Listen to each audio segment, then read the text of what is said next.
Amigas e amigos, sempre que a obviedade do óbvio se confirma dentro das análises que eu faço aqui, eu costumo brincar, não falei. Falei. Eu também digo sempre que eu não tenho vocação nenhuma para Nostradamus, para Mandiná, para Pitonisa, porque não é essa a questão, é a questão da gente analisar as tendências das coisas, por onde as coisas caminham, né? A gente ter um mínimo de um instrumental científico para a gente entender os processos sociais, né? Entender exatamente aonde as ideologias querem chegar. Esta é uma questão fundamental, né? Não adianta a pessoa dizer, eu não tenho ideologia, eu sou assim. Essa questão aí se fala muito aí no campo bolsonarista, né? Do viés ideológico, né? Agora, a gente tem que ter, sim, o viés ideológico nas nossas análises, porque isso traduz interesses de classes, como eu sempre digo aqui, né? Aonde essa ideologia quer chegar? Quais são os objetivos que ela persegue, que ela quer atingir? E isso tem quais consequências?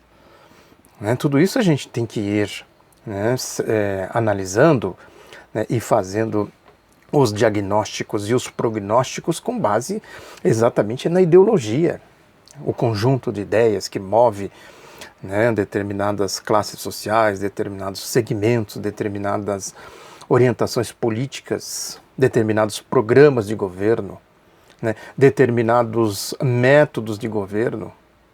Quem diz que esse método de governo aí que está agora, que foi eleito, deste governo que foi eleito em 2018, são métodos fascistas? Quem diz isso? Isso é reconhecido em âmbito internacional. Eu estava lendo um artigo hoje de um jornal português, né, que fundamentava por que o governo Jair Bolsonaro é fascista, analisando a lógica da ascensão daqueles grupos de extrema-direita lá na Europa, né, analisando a história, né, o perfil ideológico dessas forças políticas do ponto de vista histórico, né, o combate ao nazifascismo, a formação do nazifascismo, o sentido do nazifascismo, né, a estrutura econômica, social, né, que levou ao nazifascismo. Bom, é sempre bom a gente ter essas referências. Os conglomerados econômicos da Itália, né, da Alemanha, eles não estavam por trás daqueles regimes, né? Os grupos econômicos que estão aí, da Alemanha, né, se utilizaram muito do trabalho escravo dos perseguidos. Eram perseguidos políticos com aquela retórica, né, da Alemanha grande e tal, do espaço vital e etc., da raça superior, enfim, tudo aquilo que a gente sabe. Né? Dentro desse espectro do fascismo, do nazifascismo, né, estava, sem dúvida alguma, fundamentalmente os interesses econômicos. Esses grupos que estão aí, Bayer, Volkswagen, né, e etc., né, são grandes conglomerados econômicos, e que depois, no Tribunal de Nuremberg, outra questão fundamental também, né, a questão da economia do país foi preservada. Não houve, como aqui, né, essa farsa aí da Operação Lava Jato, que eles fizeram exatamente o contrário, fizeram a perseguição política, não fizeram, né, nenhum julgamento, né, não fizeram nenhuma investigação séria, consistente do que eles acusam, todo o sistema, que eles dizem que é o sistema político, né, a classe política e tal. Né. Em compensação, fizeram uma destruição da economia nacional, sobretudo, né, do setor aí estratégico, né, setor estatal. Né. Vejam como aí há um sinal trocado. Né. O que nós estamos vendo agora, né, é a ascensão do fascismo à brasileira. Claro que né, com todos os métodos, com toda a tradução ideológica, né, com todo o processo político para se implantar esse programa de governo do neoliberalismo. E, recentemente eu fiz um artigo sobre isso, vou deixar aqui o link para vocês darem uma olhadinha. A orientação ideológica, né, que conduz o projeto neoliberal em âmbito mundial, lá da escola de Chicago, onde o Paulo Guedes se formou, né, onde ele foi buscar, né, a turma de Chicago, aí que está a equipe dele no Ministério da Fazenda, no Ministério da Economia, Basicamente gente orientada pela ideologia da Escola de Chicago, pelos gurus da Escola de Chicago, Milton Friedman, Francis Fukuyama e etc., que foi um modelo que eles usaram aqui a América Latina como laboratório, primeiro com a ditadura do Augusto Pinochet. Essa questão da aposentadoria, por exemplo, da reforma da Previdência, da capitalização que eles tanto falam aí, banqueiros, gente aí do mundo das finanças e tudo mais. Depois veio as tentativas aqui dentro da democracia de implantar o projeto neoliberal. O que deu?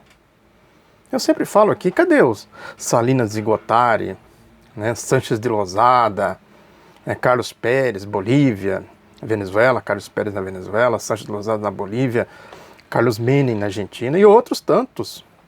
Carlos Salinas de Gortari no México, fugindo do povo, fugindo por telhados de palácios, que só trouxeram desgraças para o povo, desemprego, desalento, violência, intolerância social. É isso aí. Isso aí, dentro, hoje, depois desses ciclos experimentais do projeto neoliberal, ganha cada vez mais coloração de fascismo, porque a ideologia do Milton Friedman é isso aí, é do neoliberalismo, que vai naturalmente para o fascismo. O grande dilema, eu sempre digo aqui, é como eles podem administrar o projeto neoliberal, o projeto deles, por uma condução política dentro da legalidade democrática, dentro do que se convencionou, do que se estabeleceu a partir da restituição do Estado Democrático de Direito com a Constituição de 1988. Há uma contradição clara aí. Eles não podem romper, não tem forças políticas para isso, mas eles não têm como administrar sem romper com esse arcabouço da legalidade democrática. Estabelece as crises. O que a direita, chama aqui de direita de centro, faz é o seguinte, o governo não se meter em confusão, fazer como o Fernando Henrique fez, que o Miguel Arraes, o Leonel Brizola dizia, faz sorrindo. Que o Brizola dizia, eu falei aqui recentemente, rico ri à toa. Sem aquela sisudez dos latrocidas generais do regime de 64. A questão é essa turma tem condição de fazer isso? O bolsonarismo, Bolsonaro, Sérgio Moro, essas coisas. Alguém imagina o Sérgio Moro rindo? Seria aquela história, o Jô Soares tinha um componente lá no seu, acho que era quarteto, bem no começo, quando ele começou, que era o Miltinho, que tinha uma barba grande, assim, que ele fez até um concurso, para se saber se o Miltinho tinha dente ou não, que ele não sorria, Então, contava piada, ele não sorria, aquela barba gigantesca e tal. Podemos fazer a mesma coisa. Será que o Moro tem dente?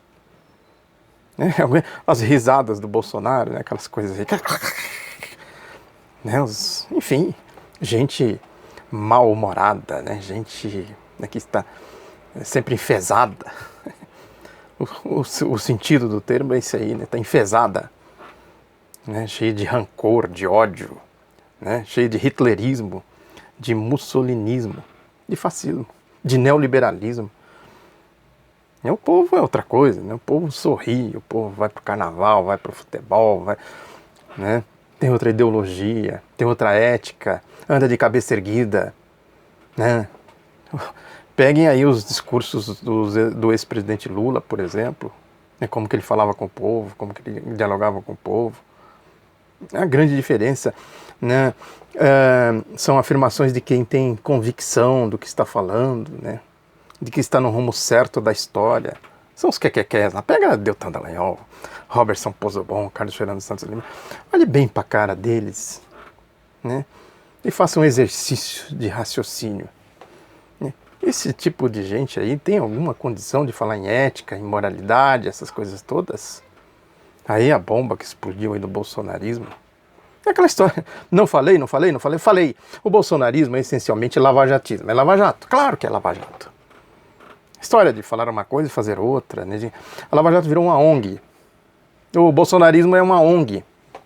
Ou uma seita, como quiserem, uma seita fundamentalista. o que a ex-presidenta Dilma chamava de moralistas sem moral. A priori, eu sempre digo, desconfie do moralista.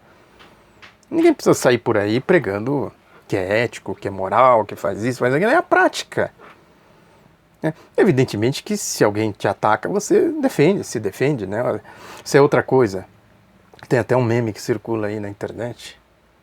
Quer dizer, o Lula luta pela apresentação das provas e está preso. Os bolsonaros lutam para a destruição, a ocultação das provas e está no poder. Olha, isso não é questão ideológica, é questão de classes. Quem pôs a marcha golpista em andamento, senão os escravagistas de 380 anos de escravagismo? A República Velha, que nunca engoliu a Revolução de 30, a Constituição de 46, a Constituição de 88, que nunca engoliu a independência, a abolição, a proclamação da República. É só isso. Aí eu posso dizer de novo, não falei? Falei. Esse é o método deles, eles vivem assim. Eles procuram agora administrar a aplicação do programa de governo com uma turma desclassificada. A turma da Lava Jato.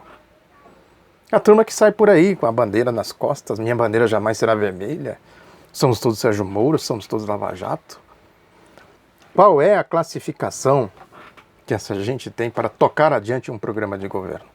Só pode ser a base da ideologia mesmo do neoliberalismo. E aí a direita de centro fica vendo como é que administra isso. E se estabelecem as crises.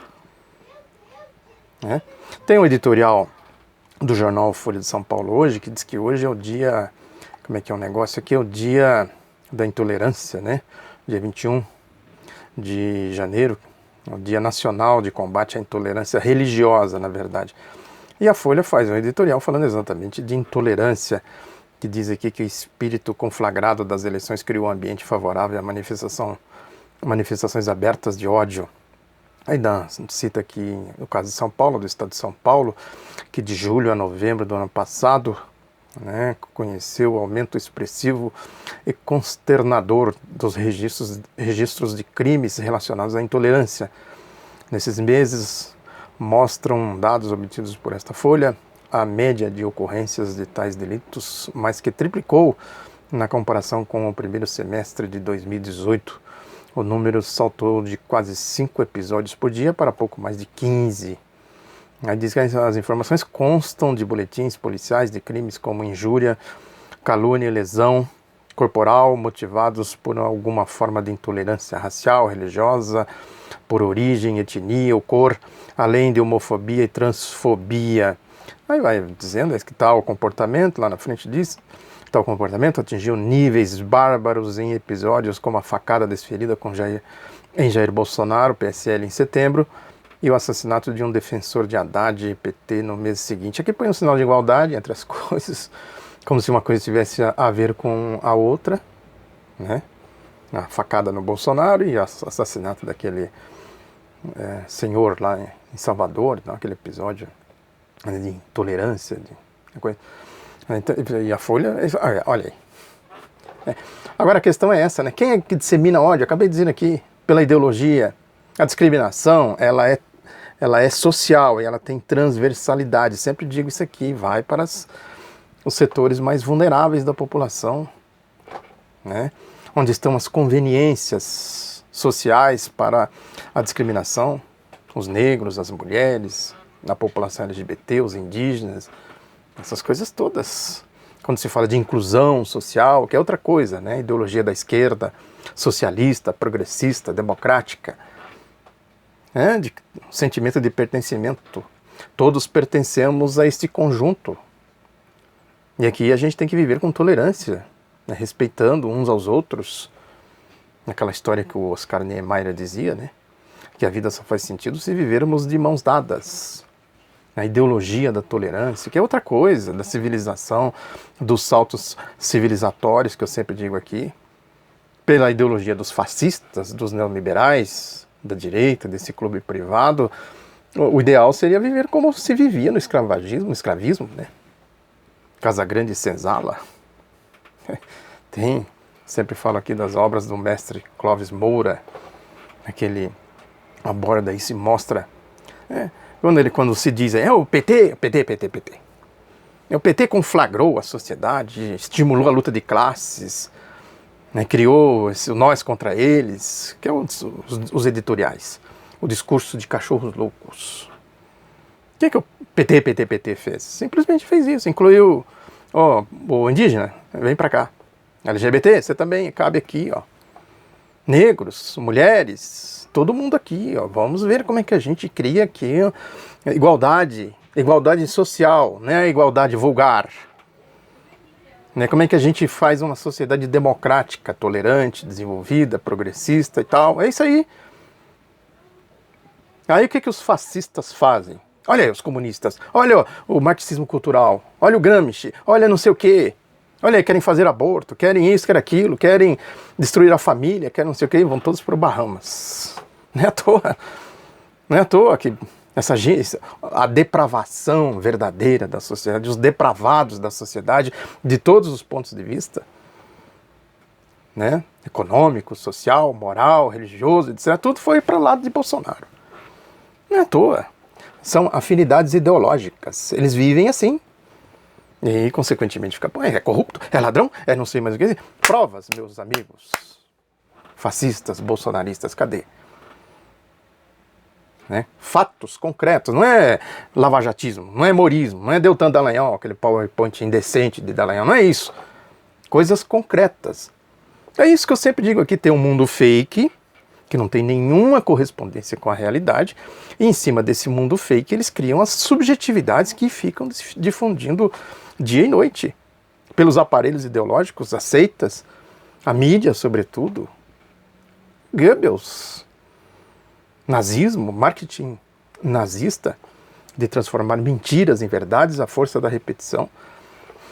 O editorial da Folha diz aqui que tal diagnóstico encontra amparo na recente pesquisa Datafolha. Segundo o levantamento, 26% dos brasileiros declaram já ter sofrido preconceito devido à sua religião, 22% por sua cor ou raça e 9% por sua orientação sexual.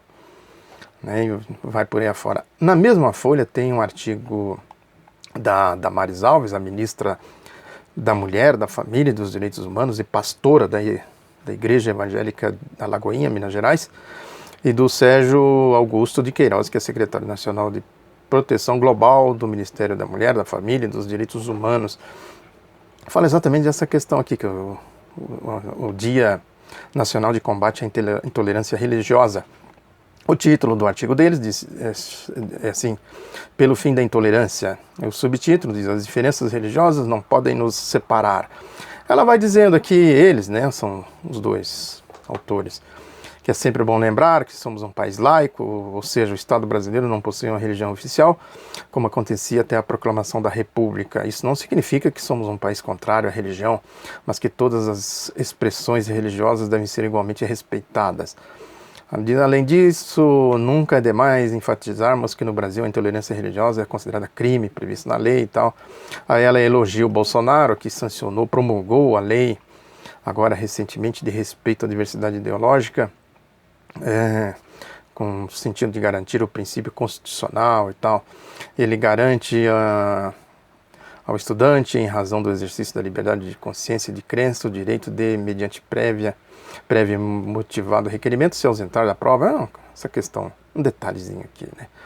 Somos um país extremamente plural, cheio de diversidades, um mosaico cultural e etc. Né? Diz que aqui em pesquisa do IBGE indicam que 87% dos brasileiros se declaram cristãos. Desse modo, aqueles que hoje são maioria, tendo em mente as dores que sofreram no passado, falando aqui dos cristãos, né, aqueles que professam a fé cristã,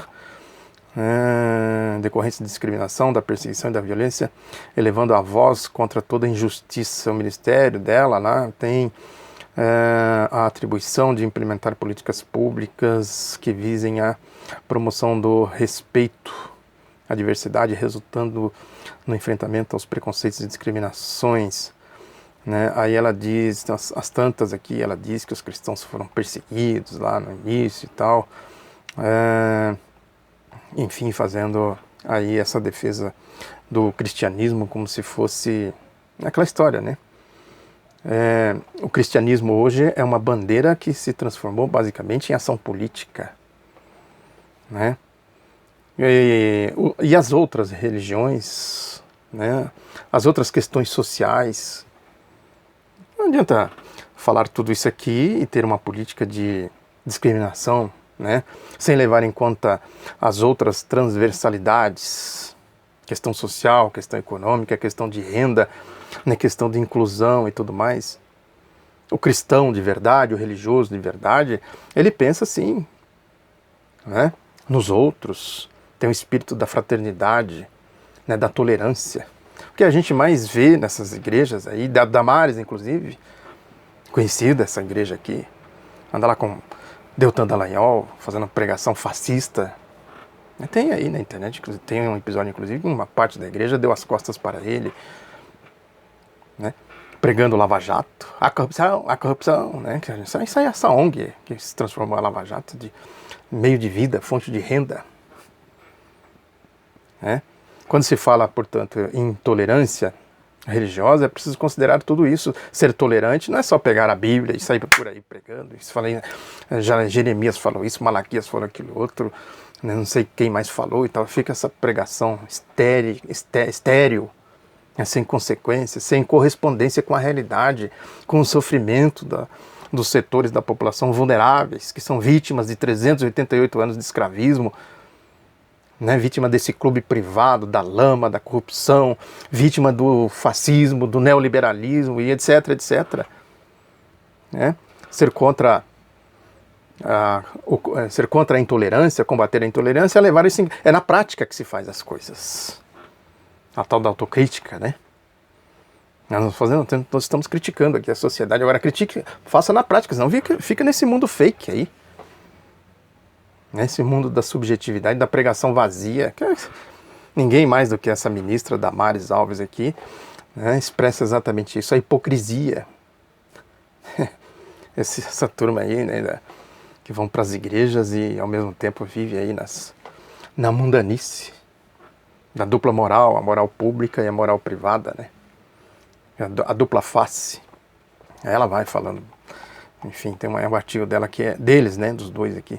É um artigo longo. Interessante que ela termina assim: todos juntos lutemos, exercitemos o direito de defender as nossas convicções e cosmovisões religiosas ou não religiosas, mas façamos isso com respeito e amor aos outros. Isso sim é liberdade, isso sim é civilidade. Aí é só pegar as pregações dela, da Damares, e comparar com isso aqui. E tem um detalhe importante.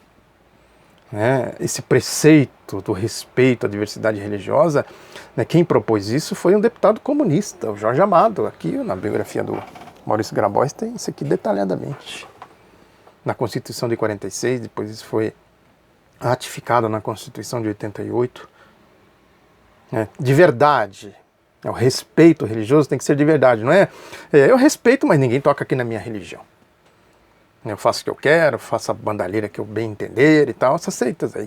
Faço das seitas um aparelho ideológico, de manipulação política ideológica, de mentir para o povo. Faço da minha seita uma indústria do dízimo. Faço da minha seita uma pregação paralela da Lava Jato, da corrupção, do bolsonarismo.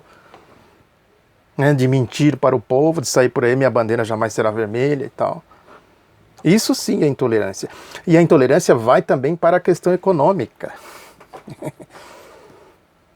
Quer dizer, a população vulnerável não tem direito a ser incluída na dinâmica econômica do país? Por que não tem direito? Na ideologia deles não tem. Não tem. Querem ver que não tem? Tem um editorial do Estadão de hoje que fala dos caminhoneiros, de uma pesquisa aí que foi feita pela Confederação Nacional dos Transportes, do Transporte, CNT, que faz um perfil aí dos caminhoneiros, que diz aqui o editorial, o título: não aprenderam nada. A escola de Chicago aqui, ó. Os professores de Chicago, do Paulo Guedes, dos neoliberais, dos neofascistas. A escola de Chicago falando aqui, diz que a pesquisa e tal, o editorial também é comprido. Vou ler aqui alguns trechos. Foi feita com autônomos e empregados de frotas entre 28 de agosto e 21 de setembro do ano passado.